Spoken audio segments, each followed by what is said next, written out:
যে কলিযুগে ধর্ম নামে যত কিছু চলে, ভাগবত কহে তাহা পরিপূর্ণ ছলে কপটতা।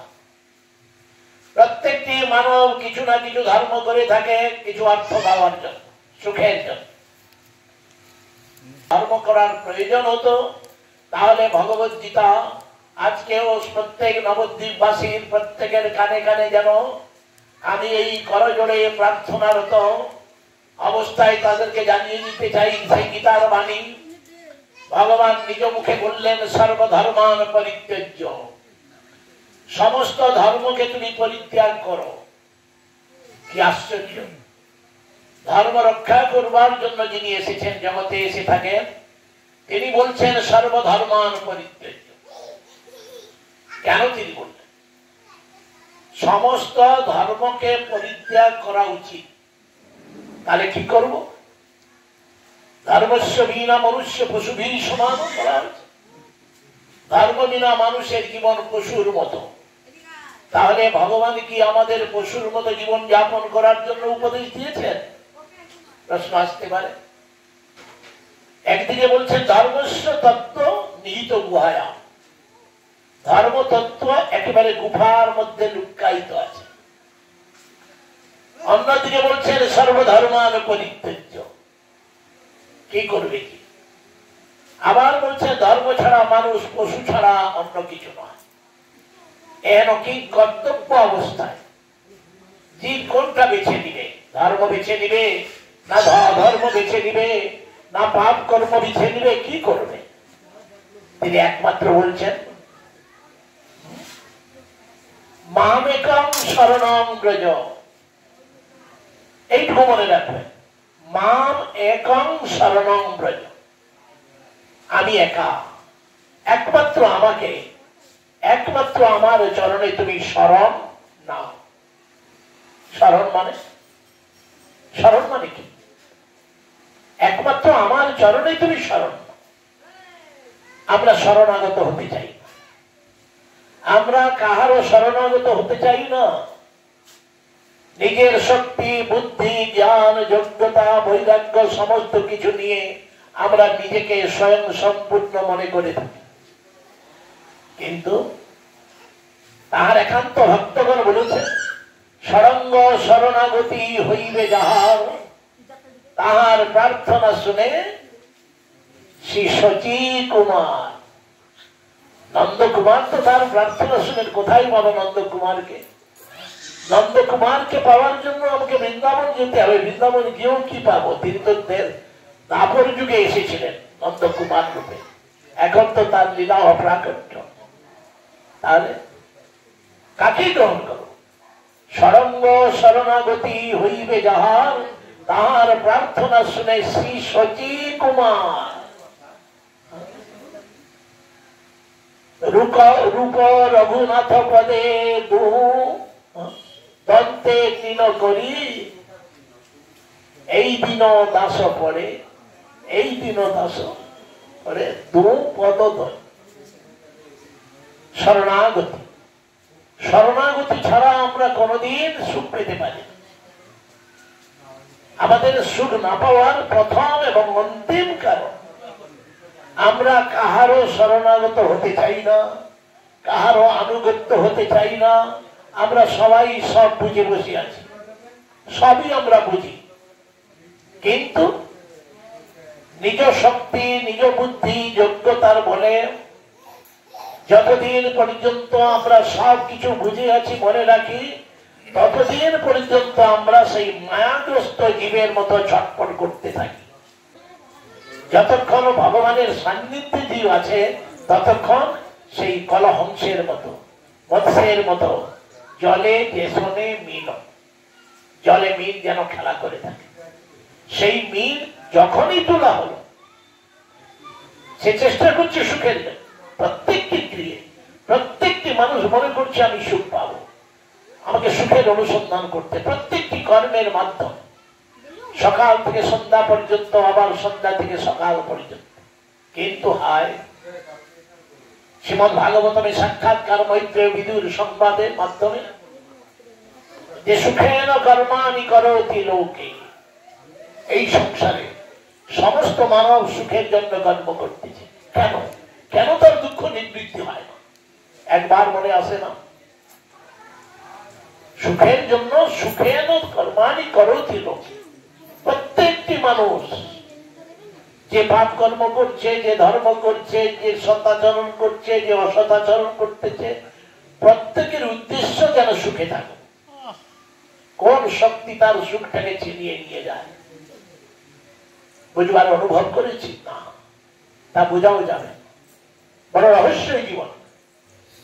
সুখের উৎস যিনি, জগতের এই দুঃখ দিকে জীবের দুঃখ দেখে নন্দসুত হরি ভুবনে অবতীর্ণ হইল গৌর রূপ। ভুবনে অবতীর্ণ হলো গৌর রূপ, কিন্তু হায় এই নবদ্বীপবাসী তাকে নিমাই সন্ন্যাস বলে জানল। নবদ্বীপবাসী তাকে জগন্নাথ মিশ্রের সন্তান বলে মনে করল। এই নবদ্বীপবাসী তাকে ব্রাহ্মণ সন্তান বলে মনে করল। কিন্তু তিনি কে? গৌরকে যতক্ষণ পর্যন্ত জানতে না পারবো ততক্ষণ গৌর ধামে আমাদের বাস করার যোগ্যতা হবে না। আছি, বাস করছি।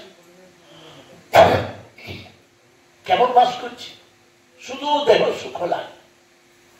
শুধু এই দেহ সুখের জন্য সকাল থেকে সন্ধ্যা পর্যন্ত গর্দমের মতো আমি করি পরিশ্রম।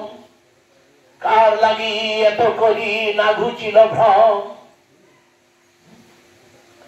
ভালো মন্দ খাই পরি হেরি চিন্তাহীন। নাই জানি এ দেহ ছাড়িব কোনদিন।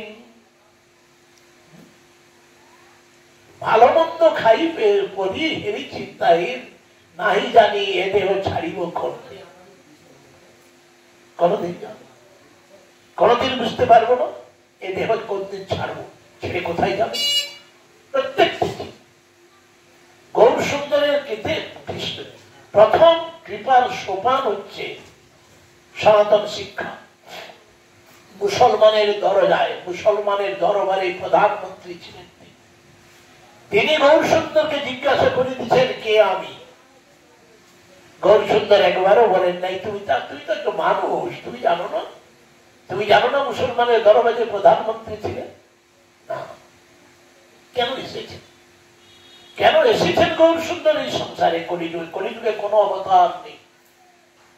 আজ দুর্ভাগ্য কলিযুগে মায়াগ্রস্ত জীব কতগুলা ভূমিফড় অবতার তৈরি করেছে। ভগবান এক, কিন্তু কলিতে ভূমিফড়, ভূমিফড় মানে ভূমি থেকে যেন হঠাৎ বেরিয়েছে ভগবান। অধিকাংশ এই উপধর্মে অপধর্মে ভ্রান্ত, অবসন্ন, চিন্তান্বিত, দুঃখের সীমা নেই। তারা বুঝতে পারে সত্য বস্তুর অনুসন্ধান। কারণ আমাদের জীবনটাই যে সত্য। সত্যের দ্বিতীয় নাম হচ্ছে সনাতন। সনাতন মানে চিরন্তন যা থাকে, আমাদের মৃত্যু হতে পারে না। প্রত্যেকে কেন প্রতিদিন যে যায় সুন্দর করে এয়ার কন্ডিশন গাড়ি, রুম গাড়িতে, আবার মহামন্ত্র চতুর্দিকে লেখে কত সুন্দর ভাবে সাজিয়ে, আমার দেহটা শেষ পর্যন্ত এই দশা পাবে, খুব ভালো কথা। যখন দেহটা এ দেহ পতিত হলে কি রবে আমার, কি থাকবে? যে দেহের জন্য জন্ম থেকে আজন্ম আমৃত্যু আমি যুদ্ধ করে চলেছি, এ দেহ পতিত হলে কি রবে আমার।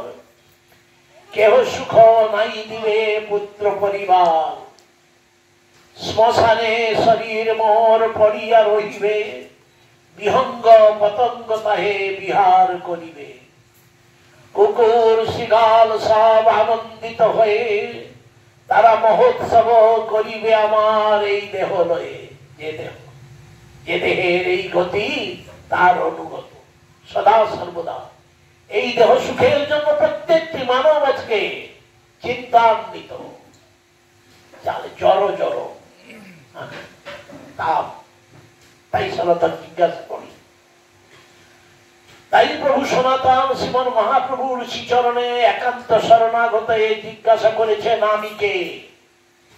মহাপ্রভু বললেন তুমি যে আমার নিজ জন। ধামবাসী যাহারা সবাই কিন্তু মনে রাখবেন, সবাই কিন্তু গৌরের নিজজন, কিন্তু গৌরকে কতজন জেনেছে? নিজে গৌরের পরিচয় যেহেতু নবদ্বীপবাসী এখনো জানতে পারে নাই, তাই তিনি শাস্ত্রের মাধ্যমে বলেছেন অহমেব ক্বচিৎ ব্রহ্মম সন্ন্যাসাশ্রমমাশ্রিত।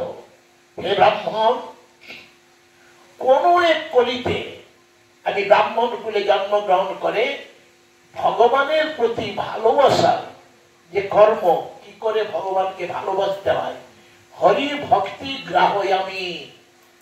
বড় দুঃখে, বড় সীমাহীন দুঃখ, ধামে বাস করছে, কেউ মনে করবেন না। প্রতিদিন আমি দেখতে থাকি, কোনো কাজ নেই, বসে আছে চায়ের দোকানে, তাকিয়ে আছে উপর দিয়ে, ব্যর্থ প্রয়াস, কোনো কর্ম নাই, বসে আছে কয়েকজন। কি সময় কাটে না, কাটবে কি করে? কি করে সময় কাটবে? এই সময়কে তুমি চেনার চেষ্টা করো। আমাদের সময় হচ্ছে বড় মূল্যবান।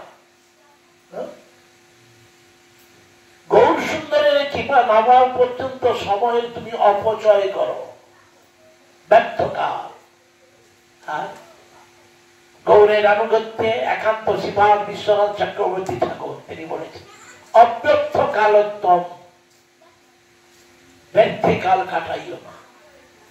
ব্যর্থে কাল কাটানো অর্থাৎ হরি ভক্তি প্রতি রেখে বাকি সমস্ত কর্ম হচ্ছে কালের গালে নিজেকে যেন সঁপে দেওয়া। তারা নিজেকে বুঝতে পারছে না, কি তারা নিজেকে বুঝতে পারছে না যে জীব নিত্য গৌর দাস ইহা ভুলি গেল। আমরা নিত্যরূপে গৌরের আনুগত্য, গৌরের চরণের সেবক আমরা। জীব নিত্য গৌর দাস ইহা ভুলি গেল, এই দোষে মায়া তার গলায় বাঁধিল। বলো গৌর সুন্দর ভগবান কি। গৌর নিত্যান্ত বসে আছেন তার সামনে।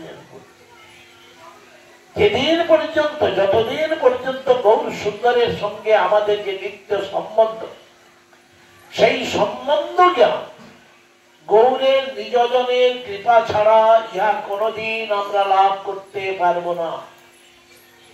আর আমাদের সৌভাগ্য আর দুর্ভাগ্য দুইটি একসঙ্গে চলছে। কি সৌভাগ্য? মুনি ঋষিগণ তপস্যা করে নবদ্বীপে স্থান পেতে পারে না।